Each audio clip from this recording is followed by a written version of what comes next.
She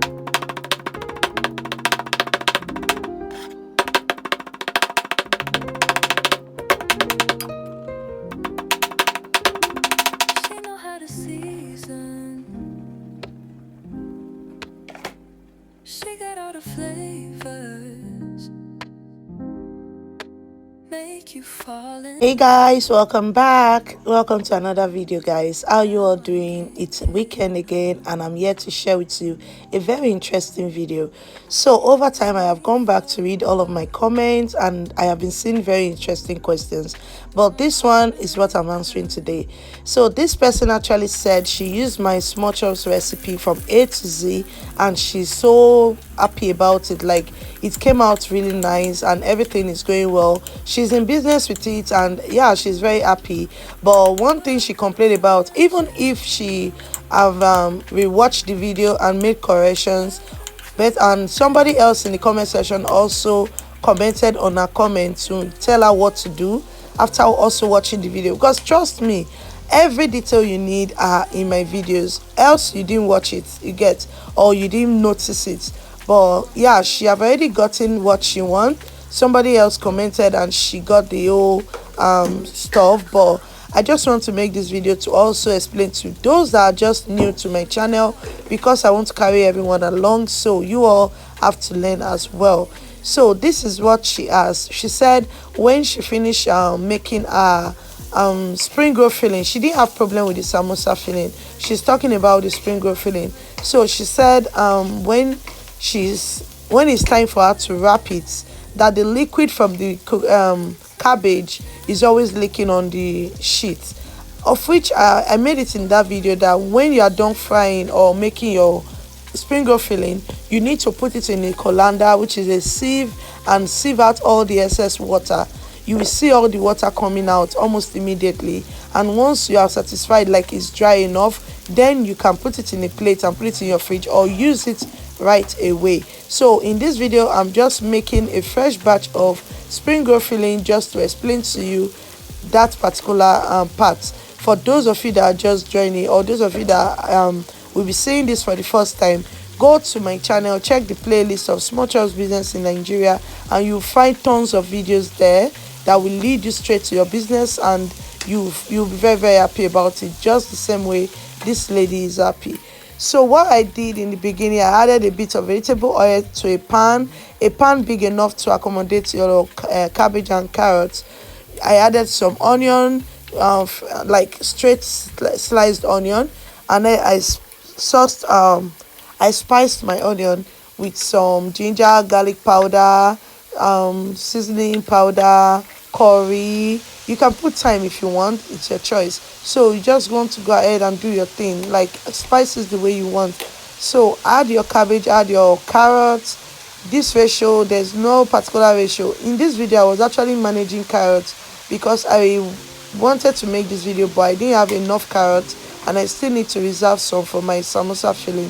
So I just did a bit, okay? So once you are doing that, immediately you add your cabbage.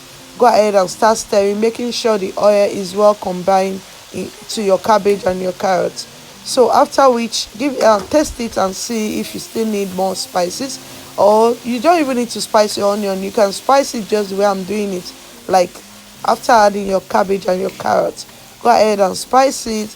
This thing should not take long on the stove, okay? Because if it takes long, your cabbage is going to be weak, it's going to get overcooked, and you don't want that. So still leave it a bit crunchy, just so it doesn't, in case you are putting it in the fridge, it won't be very, very weak, okay? So go ahead and stir it, making sure all of those spices you added are well combined. You can add fresh pepper or dry pepper if you want, but I'm not adding to this. Also, you can add sweet corn, some green peas, and all of that. But no, I am not adding on this because these are quite expensive, and sometimes I only add those things if I am making special orders, like the client is ready to pay for special stuff like that. But if I'm doing the general one, I just do it in a way that I will not run at loss and I will not overcharge. So go ahead and take it off the heat immediately. Don't leave it in the pan so it doesn't cook more. So take it off the sieve and set it aside. put it on a bowl and allow the liquid to sieve out. You can see this is immediately I put it on the bowl, and you can see the liquid is already coming out. Leave it there for up to 10-20 minutes and you'll be surprised every liquid is out. Next up, as I was doing that, my chicken was cooking, and yeah, this is how I just make my chicken. It's easier. And once my chicken was ready, there was no light. See, I was actually managing. I have a order, there was no light, there was no fuel in my gen. This is one of the struggles as a food vendor and a content creator together. This is why most of the times I don't even have time to make videos, because there won't be light and I won't want to disappoint with bad camera footage. Also, I don't want anybody to come for me for low quality videos, you get. So that is why sometimes I just go ahead and do my thing without making a video. But because you guys have shown me a lot of love on my small chores video, it's only right that I make these videos to update you guys on how things are going. Okay, so here is my chopped chicken. If you have watched my previous video, you know I do this with my food processor. I just put my cooked deboned chicken in my food processor and it comes out very fine. But now, because there's no electricity, I just use my knife to beat it and everything came out like so. So because my chicken is already tasty, like you want to cook your chicken same way you want to cook it when you want to make your jollof rice or whatever. So make sure it's well spiced.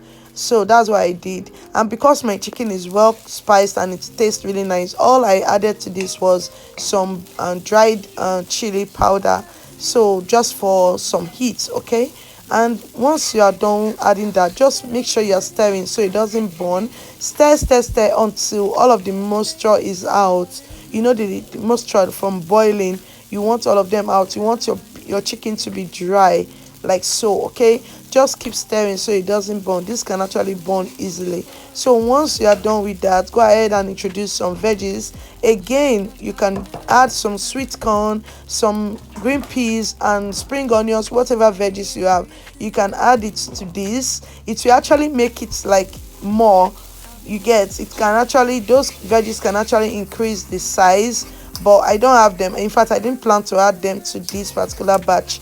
And your carrot as well can be more. Like I said, I was managing carrots, so this is the little I have left. So go ahead and add all of that. Also, the last thing you want to add to this, it's your chopped onion. Like, be generous with it. You can do it smaller, you can do it like so. Just make sure you have a lot of onion to end this game, and make sure your onion it doesn't cook for long, so it still remain crunchy. So once you add that, stir, making sure everything is well combined, and at this point your filling is ready. Your samosa filling is ready.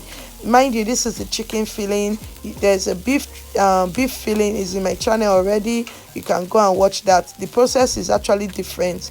We don't have to cook our beef before we fry it. Okay, so this video I'm going to cut it in part 1 and 2, and this will be the part 1, simply because uploading a longer video these days takes a lot of time. It takes a lot of space I don't have on my phone. It takes a lot of data, so I'm going to make it a part 1 and 2 video. In our next video, this is what to expect.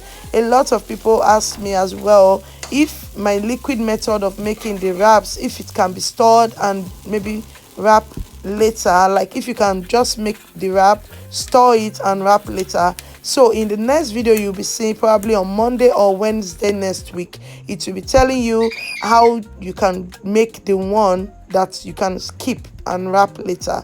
The more liquid method, you can't keep that because it tends to be moisture. It tends to have moisture easily. So imagine you making a liquid method and you can still go ahead and have it in this shape and size, and you can store this in your freezer. You can keep it in a one place and use it whenever you want. Just imagine that. So guys, if there's something you would love to see, please come back to watch it next week, and please help me to like, share and comment on this video. Let me know if this was helpful. I love you guys so much. Have a blessed weekend.